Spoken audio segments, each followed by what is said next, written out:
Olá, povo de Deus. Vamos continuar nossa leitura da Bíblia. Meu nome é Dalva. Nós estamos lendo 2 Crônicas e vamos ler hoje a partir do capítulo 8. Outros feitos de Salomão. Depois de 20 anos, durante os quais Salomão construiu o templo do Senhor e o seu próprio palácio, ele reconstruiu as cidades que Irão lhe tinha dado,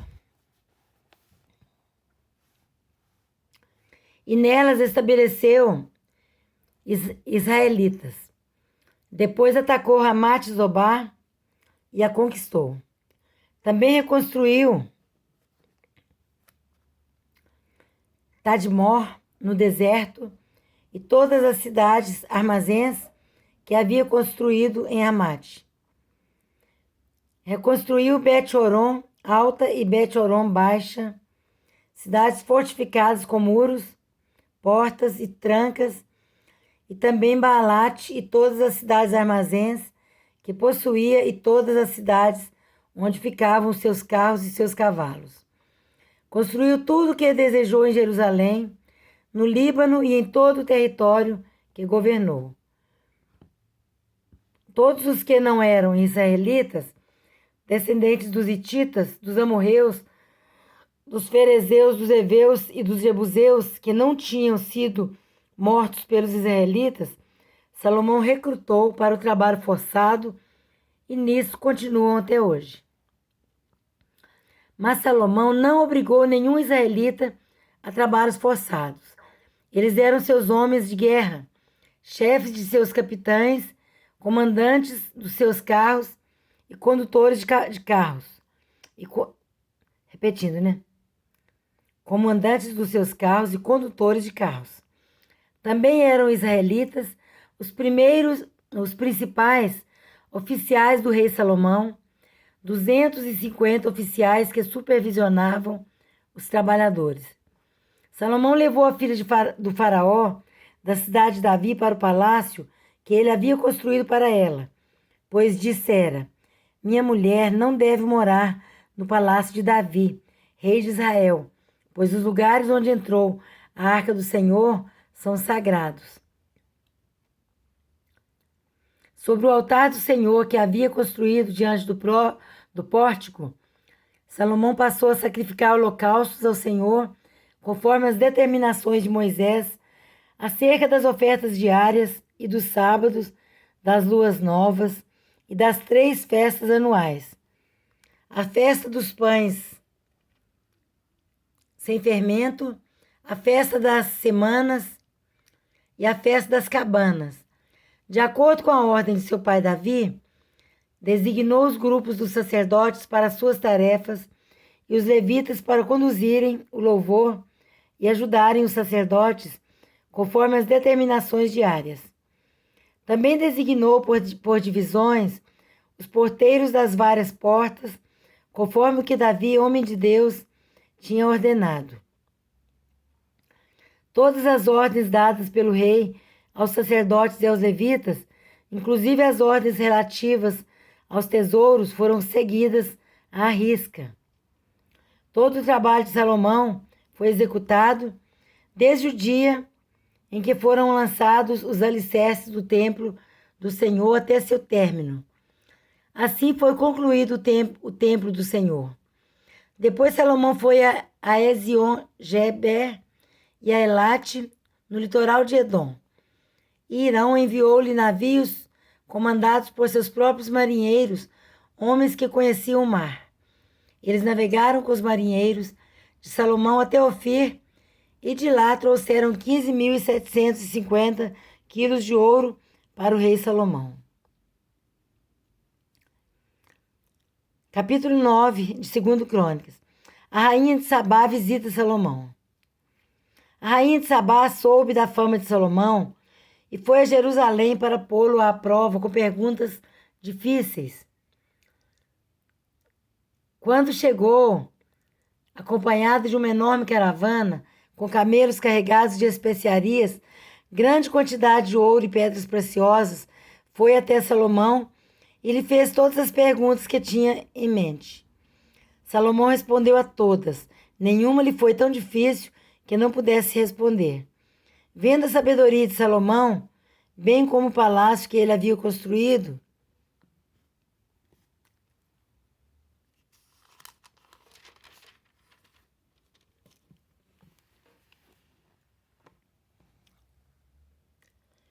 o que era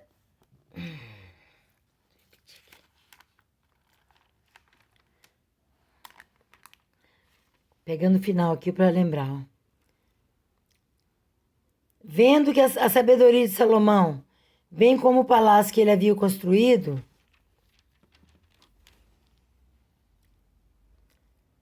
o que era servido em sua mesa, o lugar de seus oficiais, os criados e os copeiros, todos uniformizados, e os holocaustos que ele fazia no templo do Senhor, ela ficou impressionada, né, gente, com a organização. Disse ela então ao rei: tudo que eu ouvi em meu país acerca de tuas realizações e de tua sabedoria era verdade, mas eu não acreditava no que diziam até ver com os meus próprios olhos. Na realidade, não me contaram nem a metade da grandeza de tua sabedoria. Tu ultrapassas em muito o que ouvi. Como devem ser felizes os homens da tua corte, que continuamente estão diante de ti e ouvem a tua sabedoria. Bendito seja o Senhor, o teu Deus, que se agradou de ti e te colocou no trono dele para reinar pelo Senhor, pelo teu Deus.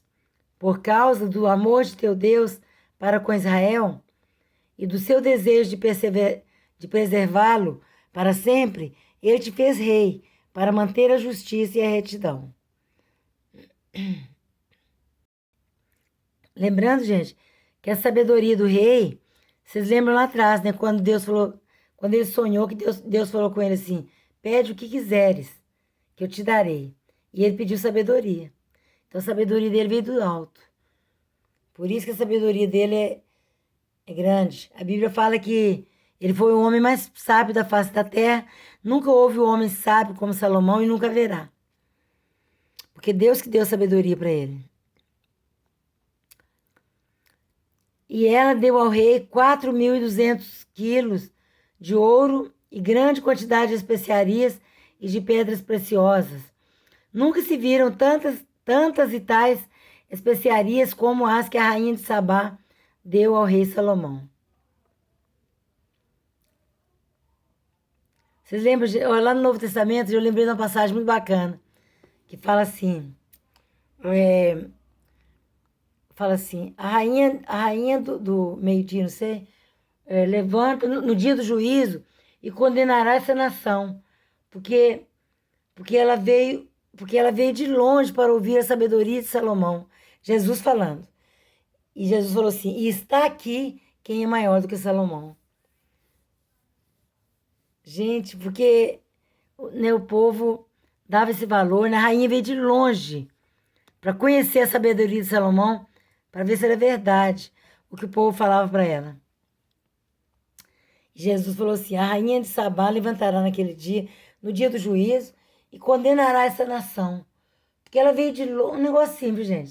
Se eu estiver errando um pouco, vocês me desculpem.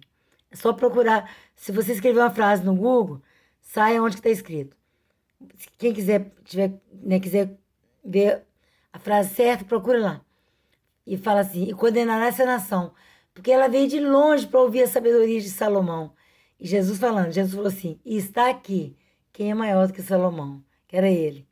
Porque Jesus veio, gente, e a Bíblia fala que o povo não conheceu, não recebeu. No Evangelho de João, capítulo 1, versículo... No início do capítulo, fala assim: ele veio para o que era seu, e os seus não o receberam. O povo não acreditou que era Jesus, não aceitou Jesus como sendo Deus, como sendo filho de Deus, como sendo Messias. Então o povo rejeitou. E olha que era o povo, né, o povo de Deus, hein? O povo de Deus não aceitou a presença de Jesus, não aceitou quando ele falava que era filho de Deus. Vamos continuar. Se ficar comentando, né, a gente não adianta a leitura. Versículo 10. Os marinheiros de Irão e de Salomão trouxeram ouro de Ofir e também madeira de junípero e pedras preciosas. O rei utilizou a madeira para fazer a escadaria do templo do Senhor e a do palácio real, além de harpas e liras para os músicos. Nunca se tinha visto algo semelhante em Judá. O rei Salomão deu à rainha de Sabá tudo o que ela desejou e pediu, muito mais do que ela lhe tinha trazido. Então ela e seus servos voltaram para o seu país.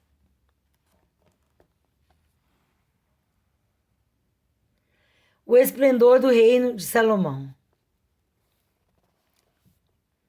O peso do ouro que Salomão recebia anualmente era de 23.300 quilos, fora o que os mercadores e os comerciantes traziam. Também todos os reis da Arábia e os governadores do país traziam ouro e prata para Salomão. O rei Salomão fez 200 escudos grandes de ouro batido, utilizando 3,6 kg de ouro em cada um. Também fez 300 escudos pequenos de ouro batido, com 1,8 kg de ouro em cada um, e os colocou no palácio da floresta do Líbano. O rei mandou fazer ainda um grande trono de marfim, revestido de ouro puro. O trono tinha 6 degraus e um estrado de ouro fixo nele. Nos 2 lados do assento havia braços, com um leão junto a cada braço. 12 leões ficavam nos 6 degraus, um de cada lado. Nada igual havia sido feito em nenhum outro reino. Todas as taças do rei Salomão eram de ouro, bem como todos os utensílios do palácio da floresta do Líbano. Não havia nada de prata, pois a prata quase não tinha valor nos dias de Salomão. O rei tinha uma frota de navios mercantes tripulados por marinheiros do rei Irão. Cada 3 anos a frota voltava trazendo ouro, prata, marfim, macacos e pavões. O rei Salomão era o mais rico e o mais sábio de todos os reis da terra. Ouviu, gente? O rei Salomão era o mais rico e o mais sábio de todos os reis da terra. Estes pediam audiência a Salomão para ouvir a sabedoria que Deus lhe tinha dado.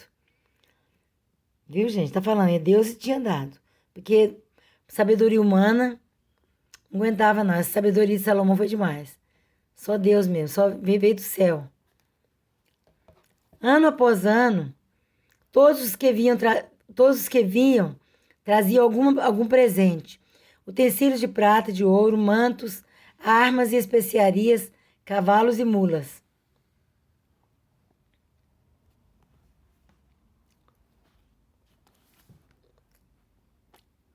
Salomão possuía 4.000 estábulos para cavalos e carros e 12.000 cavalos, dos quais mantinha uma parte nas guarnições de algumas cidades e a outra perto dele, em Jerusalém. Ele dominava sobre todos os reis, desde o Eufrates até a terra dos filisteus, junto à fronteira do Egito. O rei tornou a prata tão comum em Jerusalém quanto as pedras, e o cedro tão numeroso quanto as figueiras bravas da Cefelá. Os cavalos de Salomão eram importados do Egito e de todos os outros países. A morte de Salomão. Os demais acontecimentos do reinado de Salomão, desde o início até o fim, estão escritos nos relatos do profeta Natã, nas profecias dos repetir, né, gente?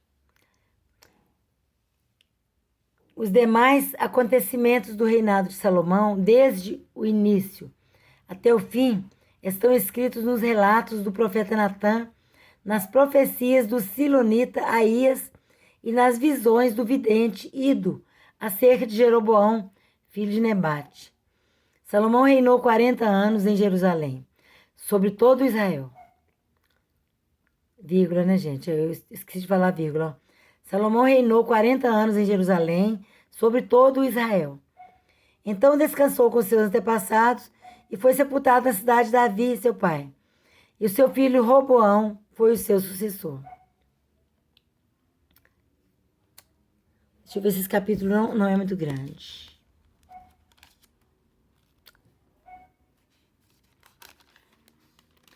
Não dá para ler. Capítulo 10 de 2 Crônicas. A revolta de Israel contra Roboão. Roboão foi a Siquém, onde todos os israelitas tinham se reunido para proclamá-lo rei. Jeroboão, filho de Nebate, tinha fugido do rei Salomão e estava no Egito. Assim que soube da reunião em Siquém, voltou do Egito e mandaram chamá-lo. Então ele e todo Israel foram ao encontro de Roboão e disseram: Teu pai colocou sobre nós um jugo pesado, mas agora diminui o trabalho árduo e este jugo pesado, e nós te serviremos. Roboão respondeu: Voltem a mim daqui a 3 dias. E o povo foi embora. O rei Roboão perguntou às autoridades que haviam servido ao seu pai Salomão durante a vida toda: Como vocês me aconselham a responder a este povo? Eles responderam: Se hoje fores bom para esse povo, se o agradares e lhe deres resposta favorável, eles sempre serão teus servos. Roboão, contudo, rejeitou o conselho que as autoridades de Israel lhe deram e consultou os jovens que haviam crescido com ele e o estavam servindo. Viu, gente?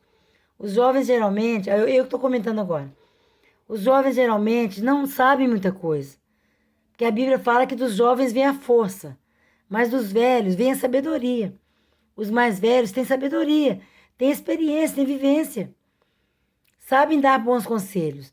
Mas os jovens estão pensando no dia de hoje, né? É difícil um jovem sábio. Tem, não é dizer que não tenha, mas é jovem, né? Sei lá, e também foi Deus mesmo que fez esse negócio, dos jovens dar esse mau conselho para ele. Nós já lemos isso lá atrás. Essas coisas estão repetindo. A Dalva está repetindo, então não precisa de eu acompanhar. Se está repetindo é porque precisa de gravar, precisa de aprender. Gente, a Bíblia não tem nenhuma palavra que pode ser desperdiçada. Não tem nenhuma palavra que é sem valor. A Bíblia é toda inspirada por Deus. E se não fosse para ler, não deixaria escrito.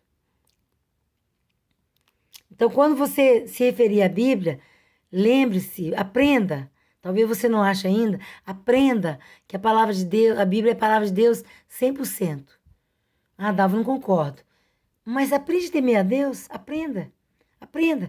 Você não concorda, mas você pode falar: vou ler a Bíblia, porque a palavra de Deus é 100%. Eu não concordo muito, mas eu acredito que é 100%. Senão, os homens não seriam inspirados para escrever. Inspirados por Deus. E olha que a palavra de Deus não entra em contradição. A palavra de Deus é 100%, né, verdadeira e encaixa direitinho. Você vê que a palavra de Deus não fica ultrapassada. A Bíblia é um livro atual para hoje. Vamos terminar, vamos correr, senão a gente não termina esse capítulo. Aí foi nos jovens. Roboão, contudo, rejeitou o conselho que as autoridades de Israel lhe deram e consultou os jovens que haviam crescido com ele e o estavam servindo. Perguntou-lhes: Qual é o conselho de vocês? Como devemos responder a este povo que me diz: Diminui o jugo que teu pai colocou sobre nós? Os jovens que haviam crescido com ele responderam: A este povo que te disse: Teu pai colocou sobre nós um jugo pesado. Torna-o mais leve.